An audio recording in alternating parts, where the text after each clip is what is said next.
Hello and welcome to the latest edition of the New Haven Independent Vlog News Summary, direct from our newsroom, otherwise known as my compost heap.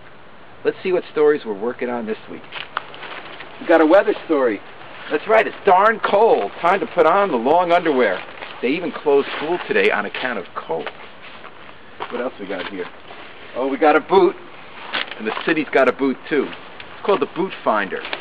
They use it to scan car license plates to see who hasn't paid their taxes, then they tow their cars. Drastic measures are called for sometimes when a city needs its revenue. But here was the sad story this week. The man behind the Boot Finder, C.J. Cuticello, the tax collector, sweet man, would never hurt anybody. He's there about to give someone a ticket with the crew there when he got the Boot Finder, and a woman said, "You're not giving me a ticket," and she ran him over. He had to go to the hospital, ran over his foot. That is sick. Our heart goes out to CJ because he's doing a job for us. It was caught dramatically by Fox 61. The footage is on our website that you're watching now. Just search for CJ or Cuticello and you'll see it. It's amazing. But anyway, CJ, thanks for doing your job on behalf of the citizens of New Haven. And we give you a collective apology that happened to you in the line of duty. What else we got here? What other stories?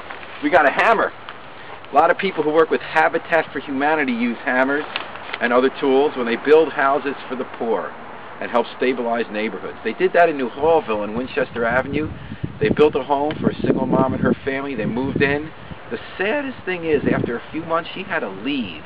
She said she was getting too many threats after she testified about all the crime that was attracted across the street to a bar called the Taurus. The city's been trying to close that bar down with little success, partly because so many cops work for the Taurus on the side. But in any case, Habitat for Humanity this week made an unprecedented decision, it seems. It's not going to move anybody into the house that woman abandoned. There's even talk, though it's not necessarily going to do this, of moving the house from its foundation, depending on cost. But Habitat has also suspended plans to build other houses it was going to build on that street. That's a tragedy, folks, and the neighborhood and the community need to do something about it. Let's see, oh, this isn't my mailbox, this is a compost pile, but what's this we got? Uh-oh, a subpoena. Phew, it's not for me. It's for Marna Borgstrom, the head of Yale New Haven Hospital. She hasn't got that subpoena yet, but she should, because here's what happened. She and other leaders of the hospital dissed the city of New Haven, disrespected the Board of Aldermen, our elected leaders, because they struck a deal with the city on how to have a fair and legal election over whether there should be a union for blue-collar workers at Yale New Haven Hospital. In return, the city gave her and her hospital permission to build a new cancer center. Then, as you know, the hospital turned around and violated its own agreement, broke the law, and prevented there from being a fair election. So the Board of Aldermen obviously wanted to find out why.